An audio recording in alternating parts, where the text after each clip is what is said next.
Hey there, leaders. Welcome back to Leadership Lessons with Cheri, the place where you can get just that little extra information to help you be the leader you were born to be.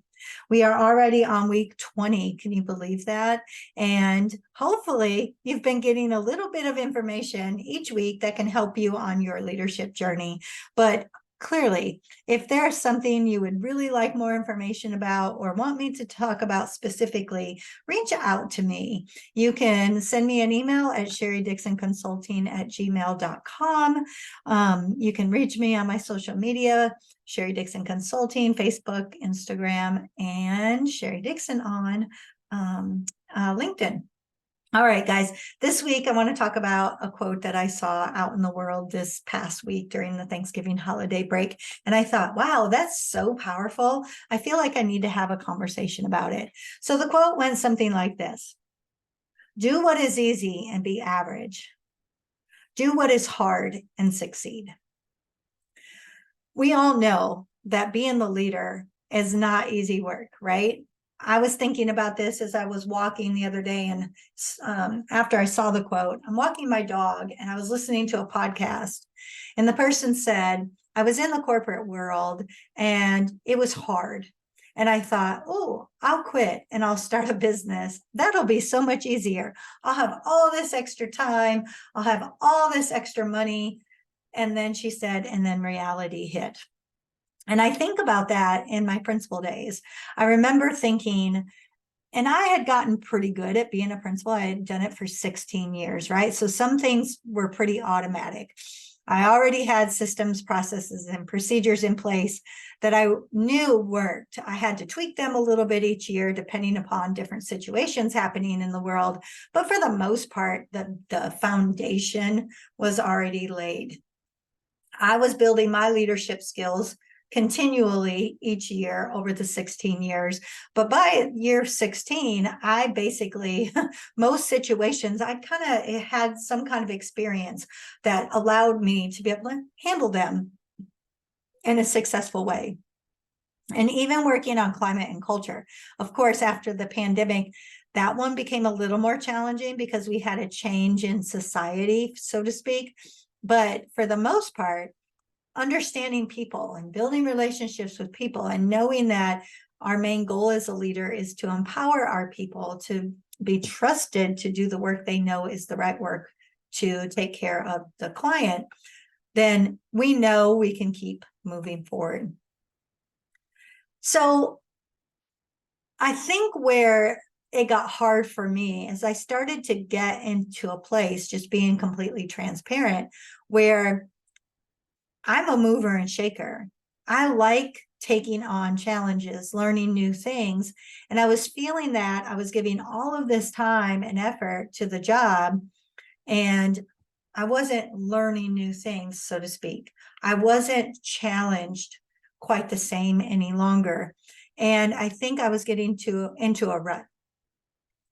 And that's why I thought, well, yeah, I'll go ahead and I'll leave. I'll start this business. I have all of this knowledge. I have all of this experience as a leader. I have all of these great things starting to happen in my side business. I'll just continue to build on them. And honestly, I went from being a big fish in a small pond in the world of education to a guppy in the ocean. And if any of you out there have ever had an experience like that, you know exactly what I'm talking about. It was scary. It was stressful, not even stressful, overwhelming to a point where I was almost frozen with the overwhelm and fear of, I don't even know what to do. Here I am, world. I'm this great business owner. Come to me. And it wasn't like that. I'm still finding myself putting in almost as many hours as I was working the full-time job as a principal plus doing the side business, right? Feeling like my brain is always going, feeling like I'm always talking about my business. And I stepped back and I had to think about the next sentence that this person on the podcast said, and that was, but this was a choice I made because it's where my heart was leading me to go. And that's exactly my feeling. There have been opportunities for me to take positions back in school districts. There have been opportunities for me to go interview and take positions in corporate world, to do different things. But that's not where my heart is. And my belief in what the work I'm doing can do for the world is so strong that I'm not ready to do that yet. Now, would it be easier? It would be a whole lot easier. It would be so much easier, right? Just go back into a position where I'm a six-figure earner, barely six figures, but six figures nonetheless, and be able to pay all my bills and be able to enjoy an occasional night out once a week and be able to whatever it is that I was able to do.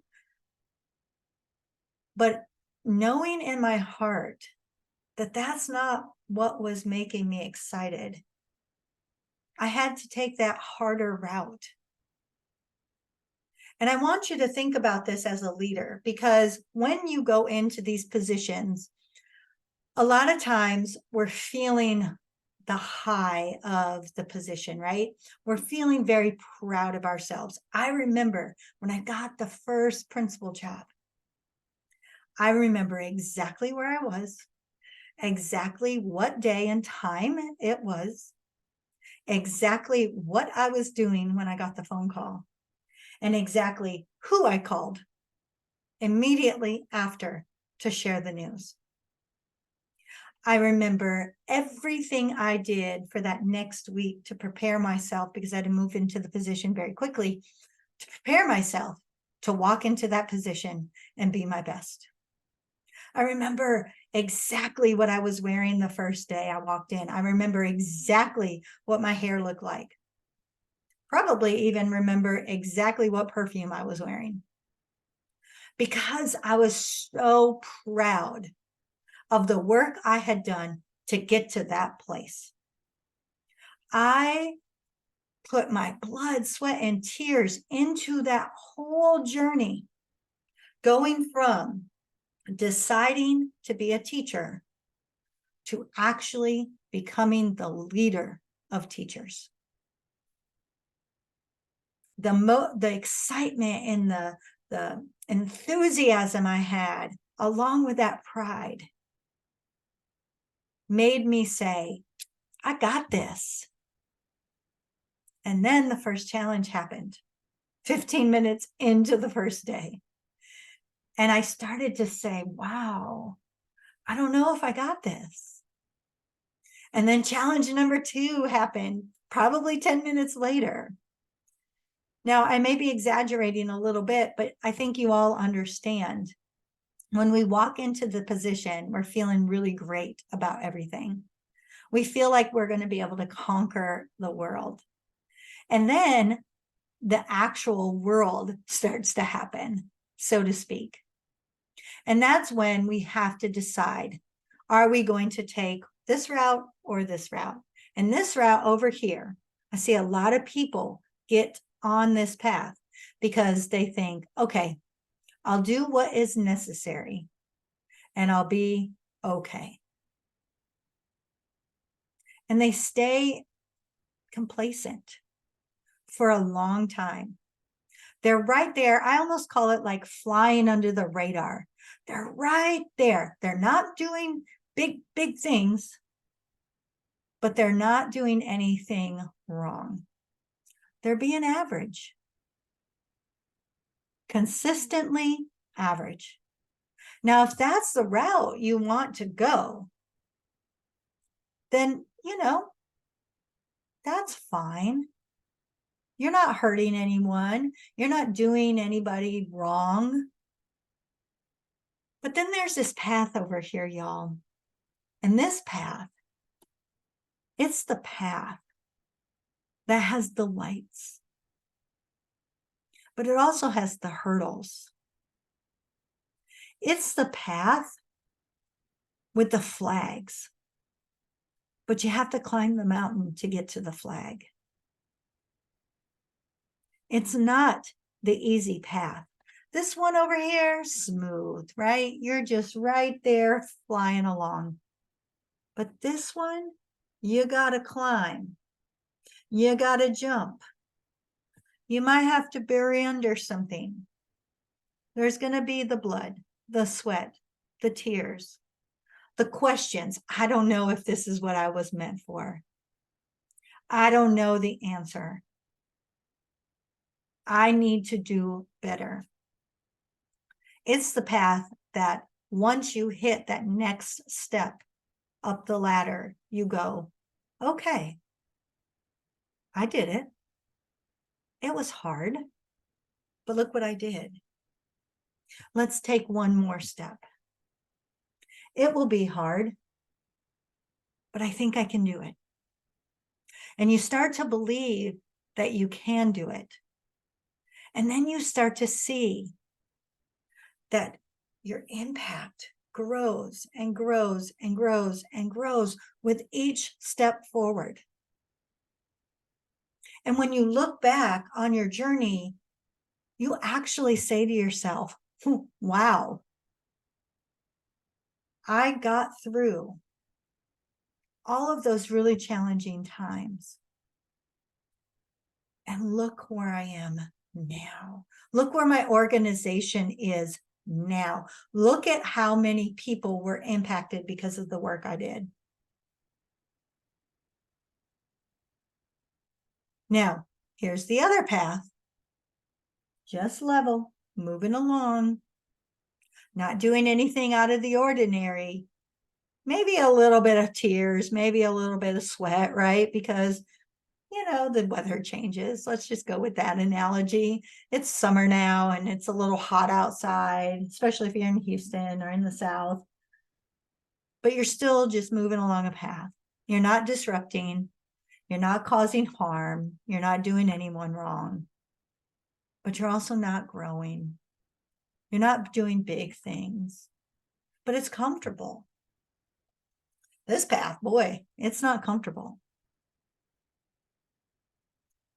As the leader, you have to determine what path you want to be on.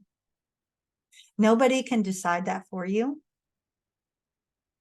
You have to determine, do I want to make big things happen? Because when you set your mind to it and you make that decision, we all can do big things. You don't have to be a superstar. You don't have to be born into a specific family. You don't have to have a specific education from a specific university. You have to have the grit, the perseverance, and the mindset to believe that you can make those big things happen, that you can keep going, that you can have a huge impact. I can tell you the road I took. I've taken both roads over the years. There were years I had some personal things going on and I just wanted to fly under the radar. And during those times, I wasn't happy. I wasn't feeling fulfilled in the work that I was doing. And once I got to the other side of whatever personal thing was going on in my world, I hopped right back on that challenging road. I pushed myself. I pushed my staff in a way that supported them, but actually helped them believe that they could come on that path too. They could come on my journey with me, that we could do big things. What did that result in? Well, let me tell you. I have to use more than two hands to count the number of teachers that joined me on that path and are now school administrators of some level. I have to tell you, 3 schools have been turned around during the time that I worked with them. But more importantly, the number of people, because of those turnarounds, that were impacted. Not just the students, not just the teachers, but their families. Because when you believe you're in a good place, there's a ripple effect. It's going to affect how you interact with your family. It's going to affect how the community views the school, the pride that they have in the work that's being done. And you may not be a school leader, but your organization, it's going to affect the people that want to come on board with you. The reputation you have out in the world. If there are 27,000 nail salons in the United States, but yours gives the best service, people are going to come to you. I think about my own actual community, a Mexican restaurant, they're everywhere in my community. But I'm going to go to the one that's going to take the best care of me while providing me with the best food and the best margaritas, of course, for the most reasonable price. Got to put that one in there. So as a leader, I'm going to give you a challenge this week. I want you to think about those two paths. And I want you to think about where you are on your leadership journey and what path you're actually taking. And I want you to ask yourself, am I fulfilled? Do I wake up each day excited about the work I'm going to do? Do I wake up knowing that the impact I'm going to have in my industry because of my leadership, because of the work I'm doing that's hard and making me better or flowing along under the radar? Does that light me up? Does it make me want to go out, find all the future leaders and share my experiences so they can get on board as well? I've heard people say before, if you do what you love, you never go to work a day in your life. And for 28 years, I did what I loved. Sure, there were moments in the mornings, especially the cold mornings or the mornings my dog was all cuddled up to me, that I wanted to go, oh, is it the weekend yet? I don't want to get up and I don't want to go.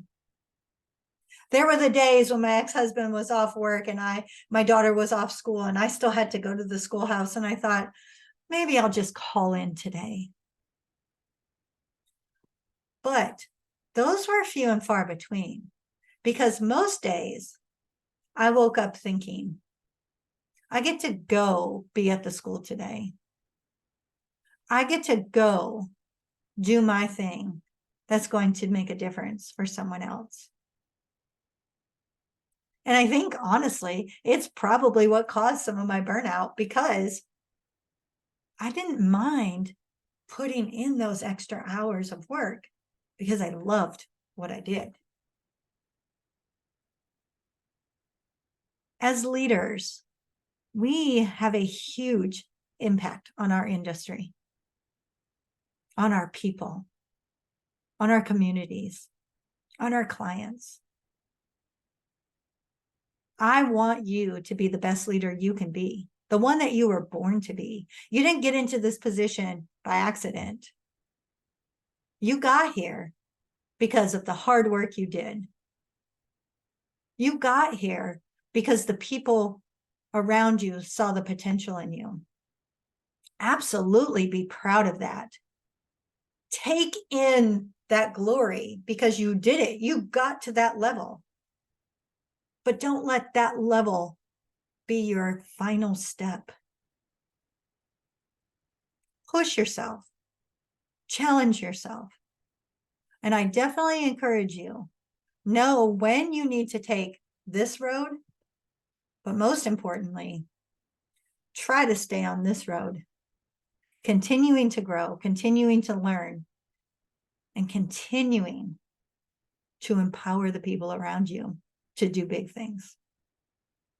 All right, guys, that's this week's lesson on Leadership Lessons with Cheri. I hope you have a fantastic week. We're getting into the holiday season, and I know things are getting busy and hectic no matter what industry you're in, wrapping up the calendar year or wrapping up a semester if you're in a school or whatever it is. So be sure to take some time for you so that you don't feel like you have to fly under the radar for a while, that you can continue to do the hard work and do it to the best of your ability.